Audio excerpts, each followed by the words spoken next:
Salam alaikum wa rahmatullahi wa barakatuh. Je vais vous présenter, vous montrer quelle est la contribution du schéma d'Ourac à la résolution de certains types d'équations différentielles linéaires. Je démarre par l'équation classique à deux variables du type AX plus BY égale PGCD de A et B, ou un multiple de PGCD de A et B. Ici, j'ai mis au second membre égal à 1. On va montrer que le PGCD entre 87 et 13 est égal à 1. C'est évident parce que 13 est déjà un nombre premier. Alors, pour lancer cette opération, on démarre par l'algorithme d'Euclide qui consiste à déterminer le PGCD de 87, du nombre 87 et 13. Donc j'inscris le nombre 87 suivi du nombre 13. Je divise 87 divisé par 13. Je vais trouver le quotient égal à 6. À 6. Le reste de la division est égal à 9. Si je divise maintenant 13 divisé par 9, je trouve le quotient égal à 1. Je change le signe ici. Le quotient est égal à 1. Et le reste est égal à 4. Je divise 9 divisé par 4 égale le quotient égal à 2. Et le reste est égal à 1. Ainsi, c'est le dernier PGCD. Si je divise 4 par 1, je vais trouver 4 et le reste égal à 0. Donc je rejette cette dernière opération. Parce que le reste étant égal à 0, le PGCD étant le dernier reste non nul. Alors à partir de là, je change les signes des différents quotients obtenus.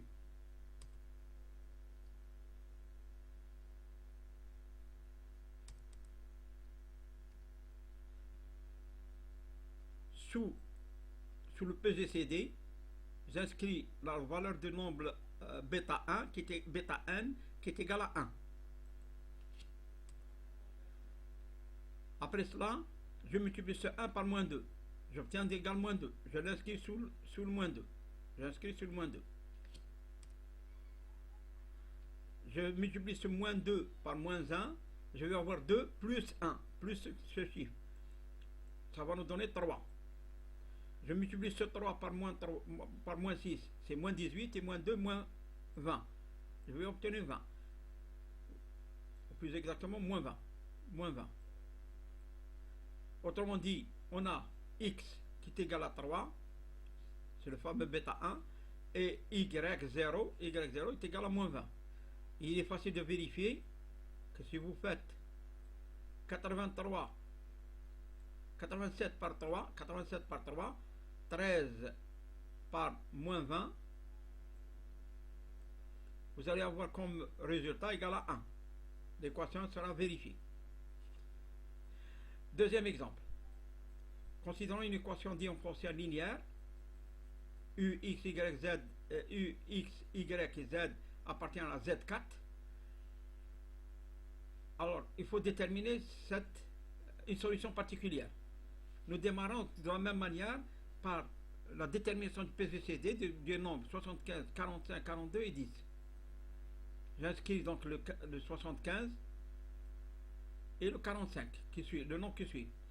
75 divisé par 45, on va obtenir comme résultat un 1 et comme quotient égale 30.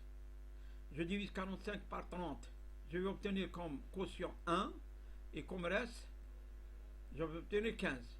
Je divise 30 par 15, je vais trouver un quotient égal 2 et un reste égal 0. Donc le reste étant nul, on s'arrête, on ne considère pas cette opération. Donc le PGCD des nombres 45, 75 et 45 est égal à 15. Alors j'inscris sous ce nombre, ce PGCD, un 0, et je trace à la droite de ce 15, une barre. Elle me sera utile tout à l'heure. Je divise. Maintenant je prends le troisième nombre, 42, que j'inscris. 42, je divise 15 par 42. Il est évident que le quotient est égal à 0 et le reste est égal à 15. C'est le nombre lui-même, 15. Je divise 42 par 15. Je trouve un quotient égal à 2, donc 2 fois 15, 30. Au-dessus de 42, il nous reste un reste égal 12. Je divise 15 par 12, je trouve un quotient égal à 1. Je trouve quotient égal à 1. Et comme reste égal 3. En divisant 12 par 3, on trouve le quotient égal à 4, mais le reste égal à 0. Donc je rejette cette opération. Je m'arrête ici. Donc à ce niveau-là, j'inscris un 0. Un 0 sur ce PZCD. Maintenant, je lance le troisième chiffre. Le quatrième chiffre plutôt. 10. Je divise 10 par 3 par 10 par 3. Je trouve un quotient égal à 0. Et un reste égal 3. Je divise 10 par 3. Je vais obtenir un quotient égal à 3. Un quotient égal à 3. Et un reste égal à 1.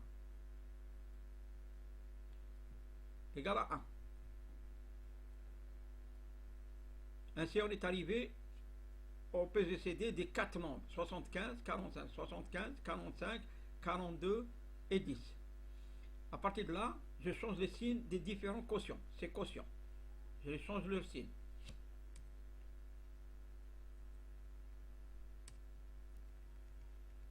Les zéros, c'est pas nécessaire.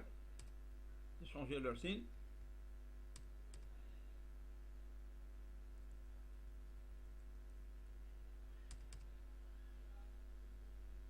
Ainsi.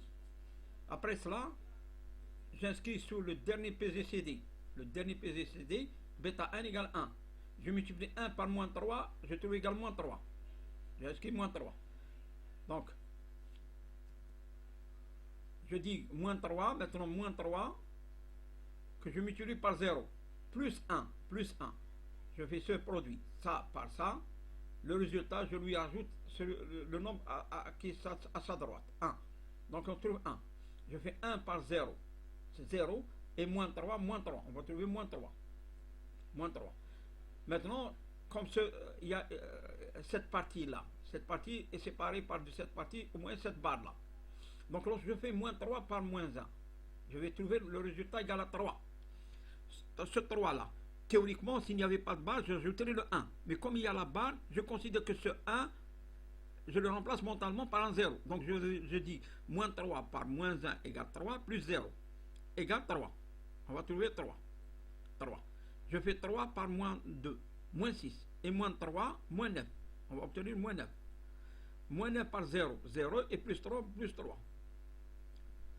3 par 0 et moins 9, le résultat égale moins 9. Moins 9 par moins 1 égale 9. Mais comme il y a cette barre-là qui sépare cette partie, qui sépare de cette partie, ce 3-là, je le remplace mentalement par un 0. Donc je dis moins 9 par moins 1 égale 9, plus 0, et non pas plus 3. Plus 0 égale 9. J'ai 9. 9 par moins 1, je dis 9 par moins 1 égale moins 9, et moins 9, moins 18. J'obtiens moins 18. Ainsi, on a terminé, on a trouvé les U0 est égal à 9, ce dernier chiffre, le X0 c'est égal à moins 18, il faut faire attention parce que le moins 9 je n'ai pas reproduit à ce niveau-là, sinon on aurait eu 9, moins 18, 3, ce sont les chiffres que j'ai soulignés. J'ai le moins 18 qui correspond à X, le 9 qui correspond à U, le 3 qui correspond à X, à Y, et le 1 qui correspond à Z. Alors, si vous remplacerez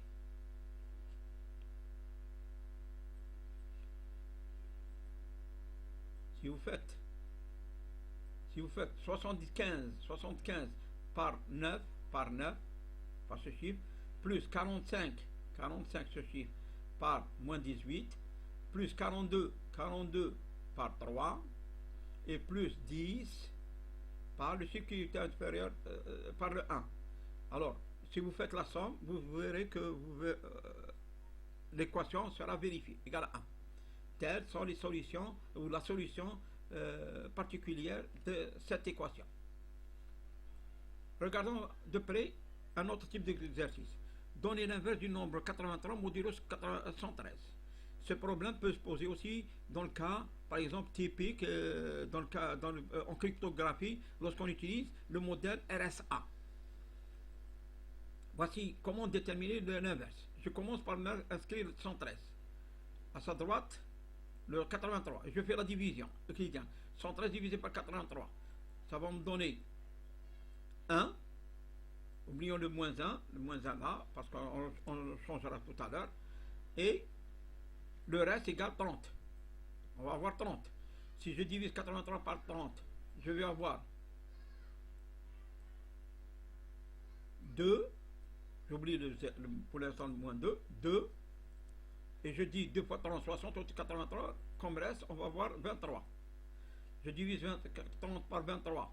Le quotient égale 1. J'oublie le signe toujours. Et je dis 1 par 23 moins 30. On trouvera comme reste égale 7. Je divise 23 divisé par 7. On va trouver 3. Donc j'oublie le signe pour l'instant. Et je dis 3 fois 7, 27. Au côté de 23, il nous reste 21. Au côté de 23, il nous reste un 2. 7 divisé par 3. Le quotient égale à 2, à 3. Plutôt 3. Et le reste égale à 1. Ainsi, on est arrivé au PGCD du nombre 113 et 83. Sous ce PGCD, j'inscris le bêta n. Le bêta n égale 1. Je change les signes de ces différents quotients. Moins 1, moins 3, moins 1, moins 2, et enfin, moins 1. Je multiplie 1 par moins 3. Je vais obtenir moins 3. J'inscris le chiffre. Je multiplie moins 3 par moins 3. Moins 9. 9 plutôt. Et 1, 10. Donc je vais obtenir 10. 10 par moins 1. Moins 1, moins 10 et moins 3, moins 13. J'obtiens moins 13. Moins 13 par moins 2, c'est 26 et 10, 36. 36 par moins 1 égale moins 36 et moins 13, moins 49.